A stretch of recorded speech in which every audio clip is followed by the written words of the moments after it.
Hello, good morning. Good morning. If you can hear me, can you give me a thumbs up? Some people say they don't have audio.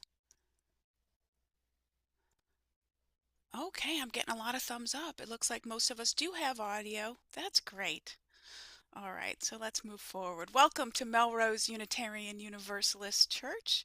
Good morning and happy snow day. Thank you for joining us here on Zoom. It's wonderful to see you all, and I'm glad that you made it, it's been working thus far. And I'm so glad that you didn't have to shovel snow to get to church this morning. Thank you especially to Bill and Tom and Rhea, our intrepid staff members, for retooling the worship service so we could meet online this morning. Just a little warning, things might be a little bit bumpy. We haven't done this in a while. We had to switch everything over in the last 24 hours or so. It just so happens that Rhea and I had planned this to be a multi-gen service this morning, so it was full of interactive activities that just don't really work online. For example, we had planned a chocolate communion. Can you taste the chocolate? No. Well, so we were retooling. We changed things over. Rhea did have some thoughts on the topics this morning, which were love and justice. Love for Valentine's Day and justice because that's our theme for February. So the intersection of those two. Rhea had some thoughts, and so they have created for us this morning. They prepared a story for all ages, plus a reading and a short reflection, not a sermon, a short reflection that they will present a little bit later on. Plus, we will have time, usually, for our usual joys and sorrows, and I will light some candles here to represent our joys and sorrows. If you have a chalice at home, you might want to go and get it now so that you can light yours when I light mine here in just a moment.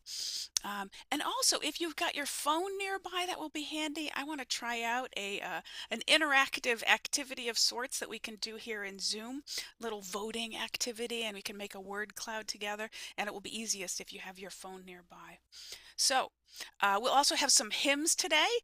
Tom and I went and dug through our archives of those wonderful videos that we made in the days of the pandemic. Thank you to our choir. So we're going to recycle a couple of those, and they'll even have the lyrics on them so you can sing along.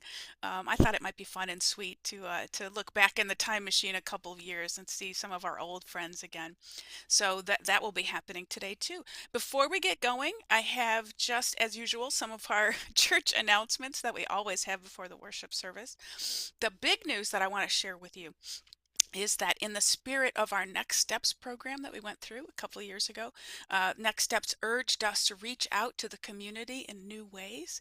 In that spirit, this week the church is launching a new monthly adult enrichment series that will be open to the public. I've been working with Rhea and the RE committee to develop a plan for something that we are calling Thoughtful Thursdays. On the second Thursday of every month, we'll have speakers or films or workshops on topics of general interest that will be open to you and to the public. So we're hoping that that will get the word out to the community about who we are and what we stand for. All the details along with this year's plan are in your midweek update. The most important thing I want you to know is that we are kicking off this coming Thursday at 7 p.m. in the parlor with a workshop that I will be leading called Planning Your Own Funeral. We'll be talking about options like green burial, how to choose hymns that you like, and how to create a plan that you can share with your loved ones. So that will be Thursday at 7 p.m. in the parlor. I hope that we'll be able to gather in person, unlike today. A couple other brief announcements. The chocolate sale that was supposed to happen today to support the Cape Cod retreat is postponed until next Sunday, February 16th. And please mark your calendars. A couple of other events. On Wednesday, February 19th, we'll be having a crafting afternoon during the February school break, and that will be happening in church in the afternoon. And on Saturday, February 22, we'll be having a potluck supper at the church. So put that on your calendar so we can have a good time together. One last announcement about the Cape Cod retreat, which I've been asked to read this morning. Planning for our annual Cape Cod retreat is in full swing now. The retreat will be May 2nd to May 4th, and it's open to women, feminine identifying, non-binary, and LGBTQ folks. Our theme this year is stillness, grounding, and breath. There will be games, icebreakers, meditation, laughter, and plenty of free time to read, knit, walk the beach, and connect with each other. To learn more or to register, check the midweek update or the church website for further information and the link to register. Rebecca will share that link in the chat right now. And there she goes. There it is, right? And the deadline to sign up is February 16th. Now, that's all the business out of the way. It's time to greet one another.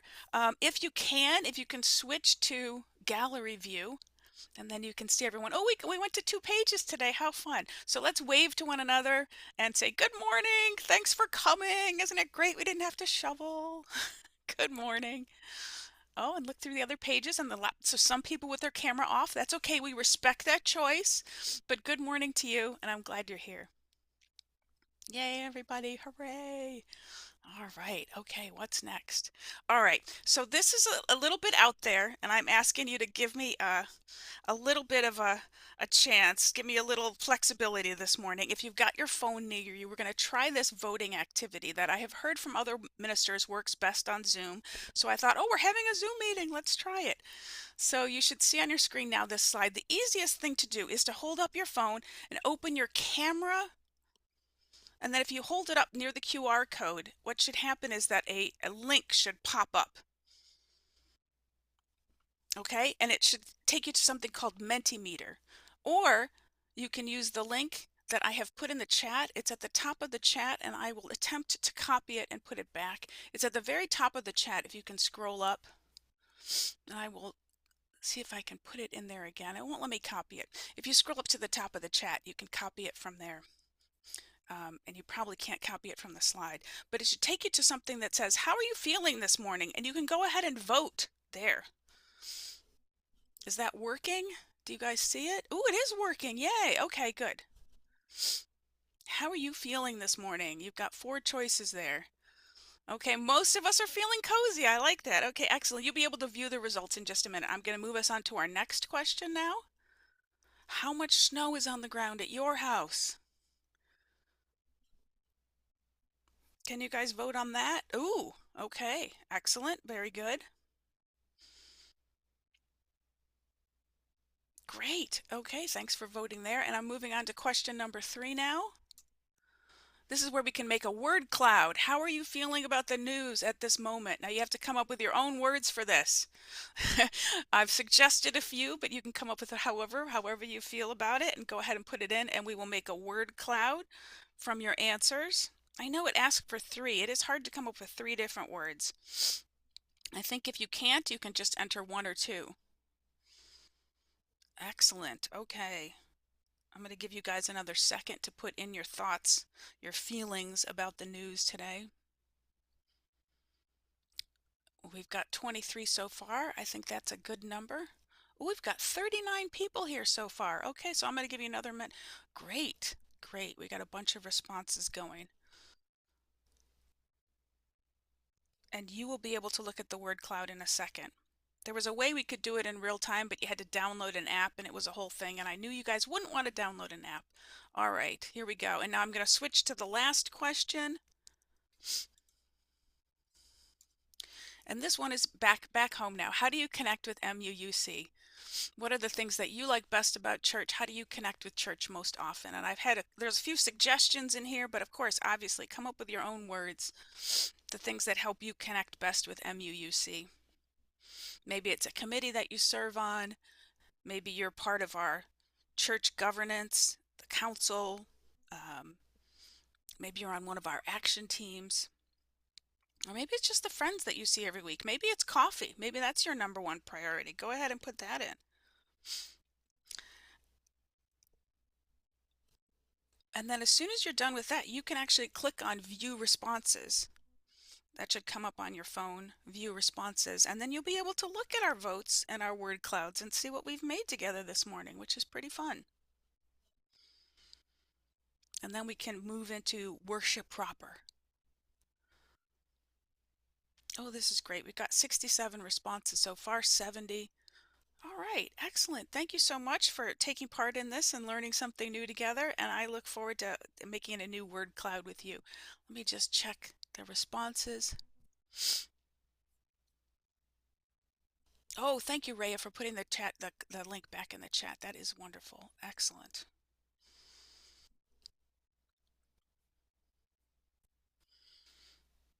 Okay, now I am going to pass over to Rhea with our call to worship. Thanks everybody for trying that, and I hope you got to see the word clouds and how everybody's feeling this morning.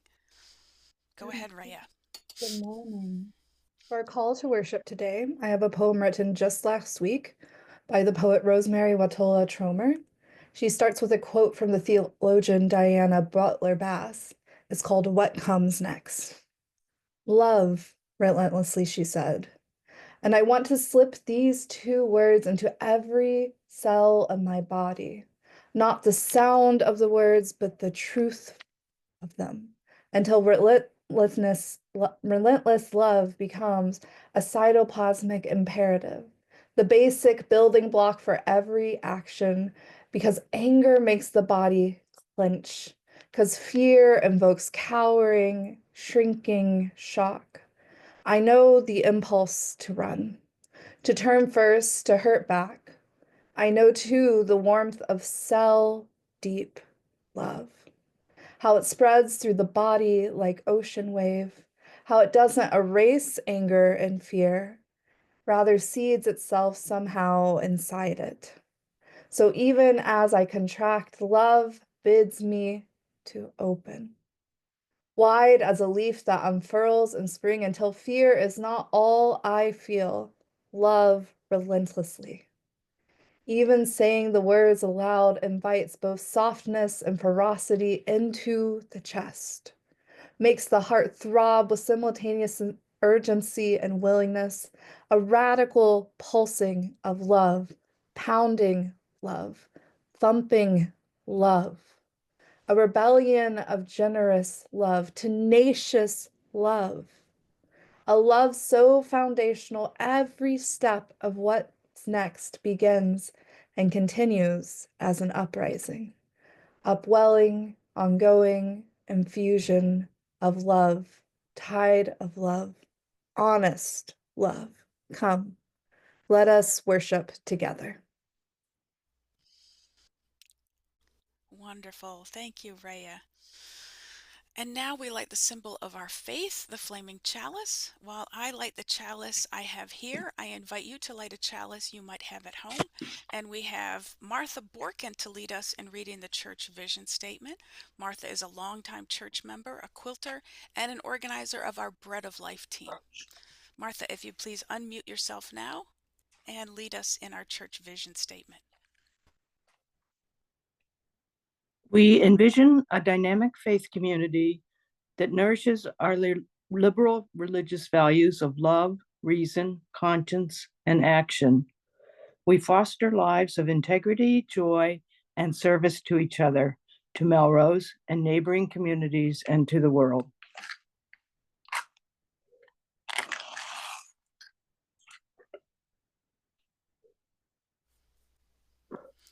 Thank you so much, Martha. And now I'm handing it back to Rhea for our story today.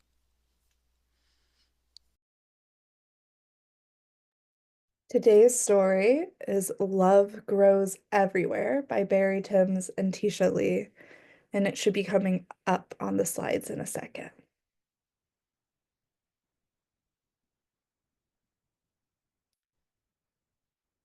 Love grows everywhere.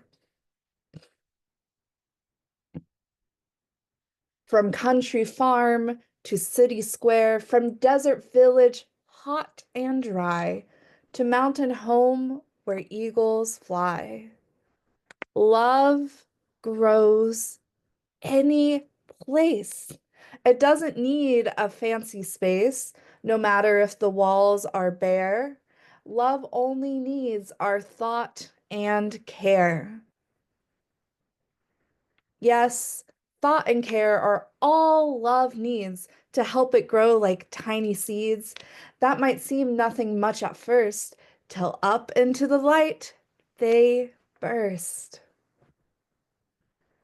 Love will find a way to brighten any cloudy day, a gentle hug, a perfect kiss, a song to bring back times you miss. A moment shared, a helping hand when things don't turn out quite as planned. A funny joke to bring good cheer, a kind word whispered in your ear. Love grows on the street and reaches out to those we meet. A neighbor from across the way, a friend from school who'd like to play. But there are others we might see who need our help and charity. As flowers turn towards the sun, love's friendly smile greets everyone. Love lifts hearts and minds and comes in many different kinds. The kind that grows in peace and shade, the kind too bright to ever fade. There's love so great it fills the room, and love that takes its time to bloom. But each is precious from the start, a miracle that melts the heart. Love may hide away when times are hard and skies are gray, when hope seems nowhere to be found or buried under stony ground. But if we're brave, perhaps we'll dare to show how much we really care. A kind of magic happens then, and love begins to grow again.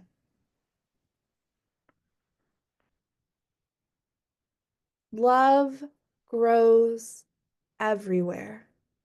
Enough for all, a gift to share, budding branches, leaves unfurled. Love will make a brighter world. That brings us to the end of our story. Thank you, Rhea. Thank you for doing that. And I just realized that I skipped over our opening hymn, which I love. It's a special favorite of mine, and it goes so well with the story. So I'm going to ask Bill to back us up and share, if you would, our opening hymn this morning. It's our choir singing "How Could Anyone?" The words will appear on your screen if you want to join in. Never tell you you were anything less than beautiful. How could anyone ever tell you you were less than whole? How could anyone fail to notice that your loving is a miracle? How deeply you're connected to my soul.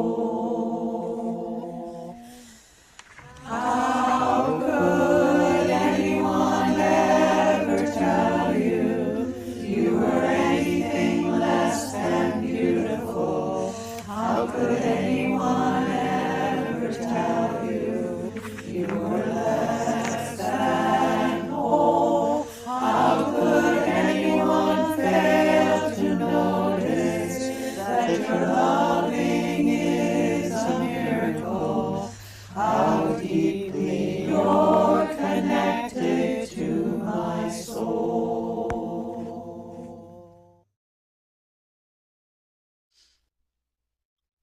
Thank you, Bill. It was great to get a chance to sing that song. Now, after our story, every Sunday we take time for quiet meditation and prayer, time to reconnect with our highest ideals, with ourselves and with one another. Let's begin that time by feeling into our bodies. Let's feel our feet resting on the floor, feel our bodies settling into our chairs, and let's breathe deeply. Instead of our usual 2 minutes of silence, I'm going to ask you just to take a couple of nice slow breaths. Maybe if you've got a window nearby, look out the window at this beautiful, gorgeous day we are given, and just take it in with a couple of deep breaths.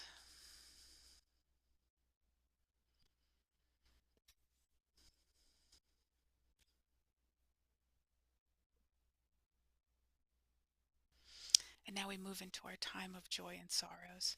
It's our tradition in worship with one another to share with each other the milestones of our lives, our personal joys and sorrows. We speak and we listen with deep care so that we can come to understand one another better and be better companions on this journey called life. Since we can't be together this morning, I would ask anyone who has a sorrow to share to go ahead and type it into the chat box, and I will read them out loud. I'm sorry we can't hear your voices today, but it's better to keep all of the audio turned off. If you would just go ahead, if you have a sorrow, and type it into the chat box, I will read them and we will light our candles.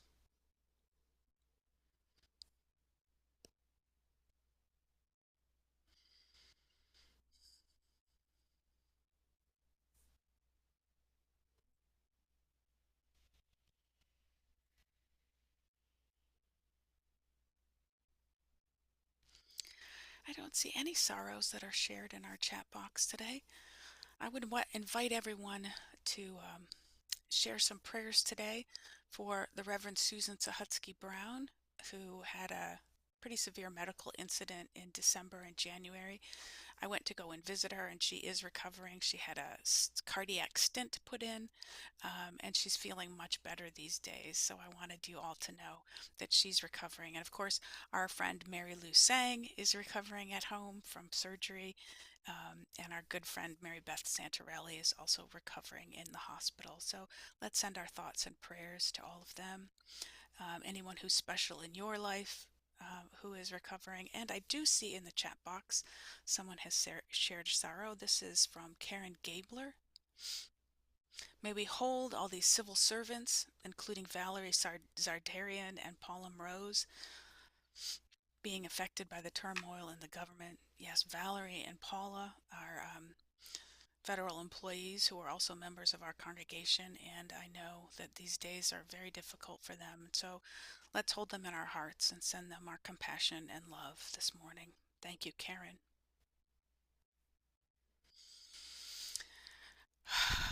And let's take a moment to hold these sorrows and any others that are not shared this morning, those in our own hearts this morning. I will light a candle in just a moment and let it be for us a reminder to reach out to all the people in our lives who are hurting with love and compassion. Let the candle be a reminder of all of the sorrows in our world today. And yes, why don't I do that now? Let's light a candle for all the sorrows.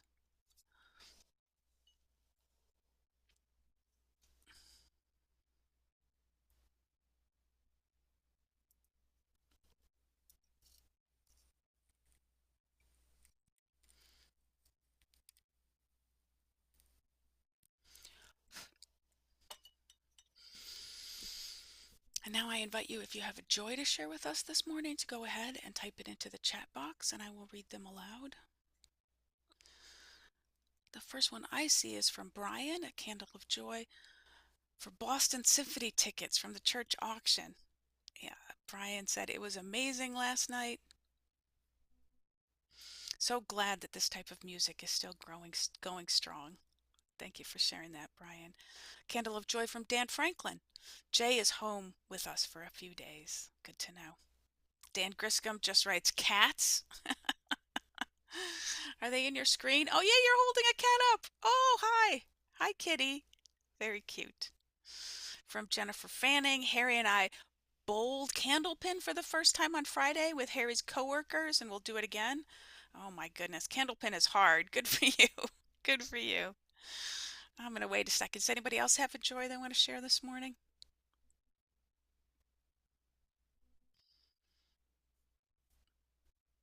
I have a joy that we are here with each other, that we were able to make this happen, and it's just so good to see your faces. I'm going to go ahead and light another candle here. My little stick does not want to get lit.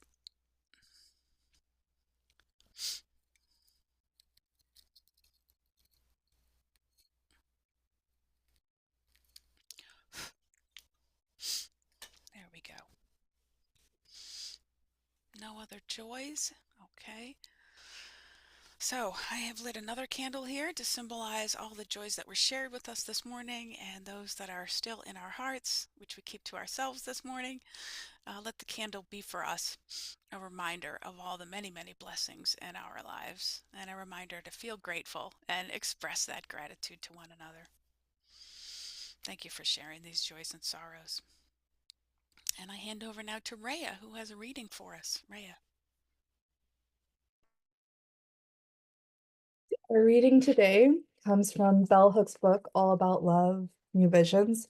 You can tell it's a well-loved book from me.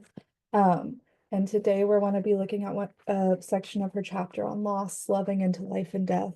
And it contains a lot of quotes from other influential people throughout. So, writing about the meaning of death in contemporary culture, Thomas Merton explains, quote, psychoanalysis has taught us something about the death wish that pervades the modern world. We discover our affluent society to be profoundly addicted to the love of death. In such a society, though much may officially be said about human values, whether there is in fact a choice between the living and the dead, between men and money, or men and power, or men and bombs, the choice will always be for death is the end or the goal of life, end quote. Our cultural obsession with death consumes energy that could be given to the art of loving. The worship of death is a central component of patriarchal thinking, whether expressed by any folks of any gender. Visionary theologians see the failure of religion as one reason our culture remains death-centered. In his work, Original Blessing, Matthew Fox explains, quote, Western civilization has preferred love of death to love of life, to the very extent that its religious traditions have preferred redemption to creation, sin to ecstasy, and individual introspection to cosmic awareness and appreciation, end quote. For the most part, patriarchal perspectives have shaped religious teachings and practice. Recently, there has been a turning away from these teachings towards a creation-grounded spirituality that is life-affirming. Fox calls this the via positiva. Quote, without the solid grounding in creation's power, we become bored, violent people, become necrophiliacs in love with death and the power and principalities of death, end quote. We must move away from this worship of death by challenging patriarchy, creating peace, working for justice, and embracing a love. Thus ends the reading. And now I'll move into our reflection. In the times we are in, I find that people around me, including myself, often end up asking the question, is it okay for me to be joyful? To experience love so deeply, to live a life where I notice love stories everywhere in a world that seems to bring us tragedy after tragedy. I can feel like allowing ourselves to have moments of joy, empowered by love during times of suffering, puts us in a big old blanket that wraps us up in guilt. Because we see our loved ones, ourselves, our neighbors, our larger community experiencing pain. And to feel joyful amongst that can feel like a betrayal. But I have found that experiencing joy and love in a world determined to rid us of it is a radical act, especially in the moments that make you want to withdraw and give up, say you can't do anymore. Now, I am not the first person to talk about how important it is to uplift joy or even frame the idea of noticing joy as seeing love stories happening every day. Has been something especially talked about in queer spaces and BIPOC spaces, so I certainly won't be the first or last person to say words like these. But let me say what this isn't. Practicing radical joy is not about false positivity. It is not about saying no to bad vibes and pretending we or others are okay when we are not. Rather, it is still recognizing this world can have hundreds of truly nightmarish things going on, and yet even in that, we still get to experience joy. We get to know each other's stories of love. That regardless of a world that tries, it really does try to say no to joy, no to hope, no to love, we still get to experience it. And joy comes in so many forms. It is coming into yourself and finally feeling like you can bring the fullness of yourself into every room and know you are loved for who you are. It is finding a romantic or platonic partner that you realize you want to be on a team with forever. It is the celebration of accomplishments like graduation or writing a beautiful poem. It is spring finally appearing after a long winter. And the winter really has been long this year. Just look outside. And rain, when the rain comes after it's been dry too long and you're worried about drought, that is love, that is joy. It is the feeling of the divine, some experience in nature, some experience just in knowing others, and some just experience. It is an unexpected text from a close friend that makes you laugh when you felt like the world was crumbling. To seeing a stranger laugh with their friends when you are on a walk, or when a kind bus driver lets someone on for free when the person's bus ticket isn't scanning. It is when you are at a protest and you take care of one another in a way that helps sustain the wider community. Joy looks like endless things, and we catch glimpses of the love stories of joy all of the time. We catch glimpses of it, but we do not tell sincere stories of it often enough, which is unfortunate because these stories of joy and of love are some of my favorite stories in the entire world. We often expect people to tell stories of people suffering, especially when they are in the perceived margins of the United States. We expect folks to see suffering as a way to bring power into this world, as a way to ignite the world into some form of action. And often, when the pain is not adequate enough, we end up ignoring it. We paint one-dimensional pictures of folks and forget that the ways they experience joy amidst everything else is just as important. Nothing is a binary. Shocking to hear said from someone who's non-binary, I know. But it is not either joy or pain, love or suffering, but rather both can exist side by side. We must ask ourselves, what does it mean to take those glimpses of joy we catch, that we experience, and expand them to be as big as the story of our pain? For me, it starts with the way we talk about love and life itself. And talking about how to expand the ways we talk about joy, we must talk about some of the most heartbreaking things, like death. Our reading earlier, which might have felt slightly out of place with its mention of death, brought us these words from Bell Hooks. Our cultural obsession with death consumes energy that could be given to the art of loving. In so many ways, we take away from life by focusing on the end, by focusing on the disaster, rather than the continuous moments we get to experience in community and in ourselves.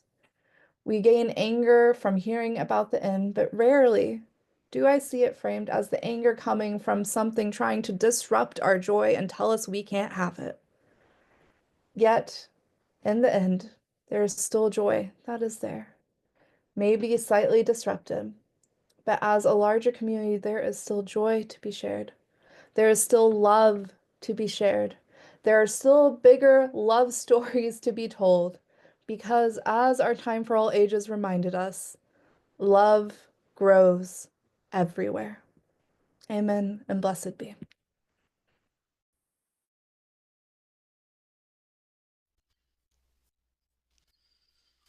Thank you, Rhea. That was really thought-provoking.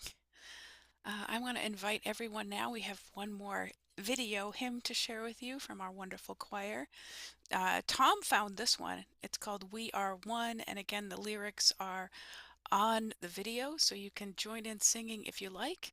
After that, we'll have our chalice extinguishing, and then I'll invite everyone to stick around here in the Zoom room for a coffee hour, and we can chat about maybe all the great ideas and good thoughts that I know were generated by Rhea's reflection today, or just anything else that's on your mind too.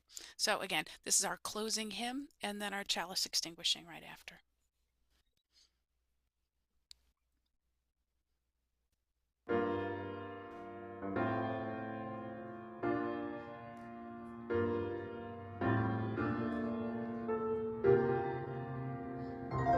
When we walk, when we sleep, when we rise, we are one.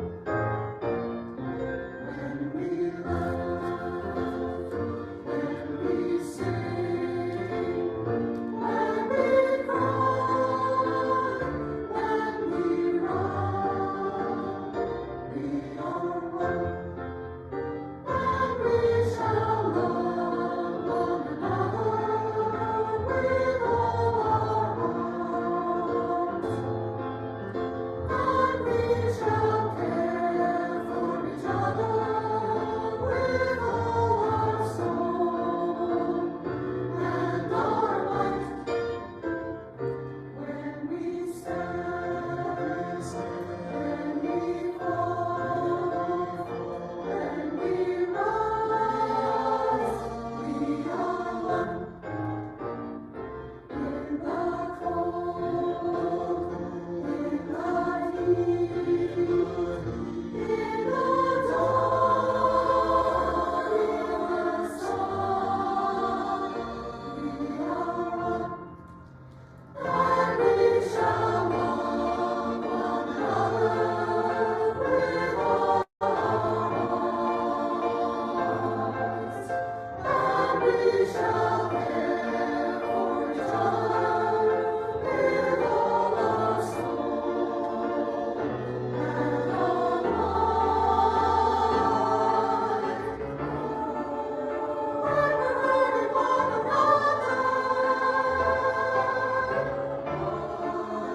that's the way we understand ourselves. We're the sisters and the brothers. We will rise,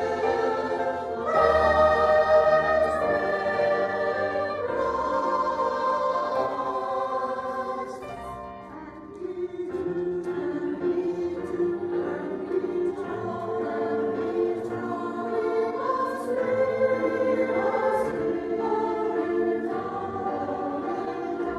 we will reach, we will find, we will rise, we will find.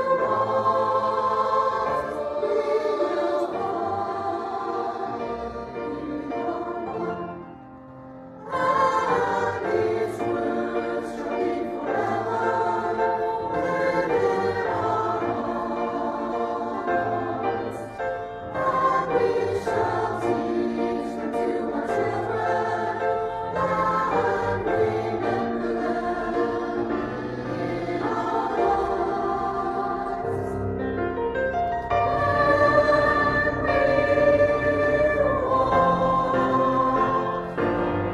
we sleep, when we rise,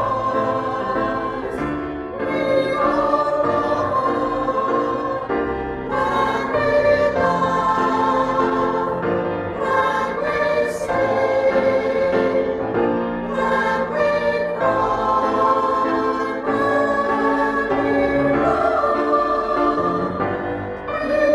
we are strong.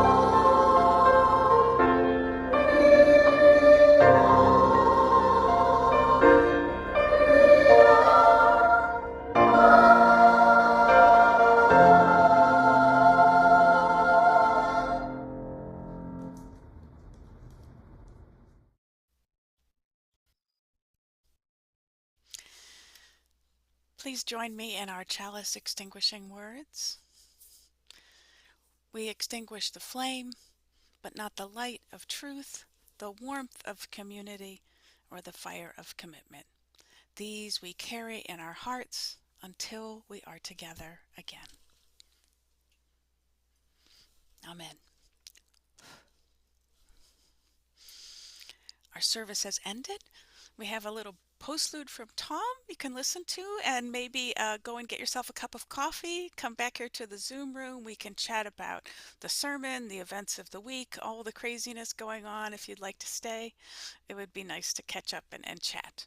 So you're invited here. Again, a brief postlude, and then come back for a Zoom coffee hour. Thank you. Happy Sunday.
Hi, everybody. So we've got a biggest group here. If people want to chat, that would be great. But maybe if you want to say something, you could raise your hands and then I could see you and I could call on people one at a time. And that way we don't have people talking over each other. Does that make sense? So you could just raise your hand inside your square and I will call on you. And I will try to keep my eyes on both pages at once. We can talk about the sermon and we could talk about the craziness in our world right now, or anything else that's on your mind. First, I just want to thank Rhea for that lovely reflection. It gave me a lot to think about. Thank you, Rhea. And I want to thank our choir for all their wonderful videos. It brought back a lot of memories to see all the COVID days. And I know things are crazy now, but at least we're not wearing masks and standing 6 feet apart. We're just here because of snow. It's better than it was before, I'll just say that. Um, so I don't see any hands up. Who wants to chime in and tell us what's on their mind this morning?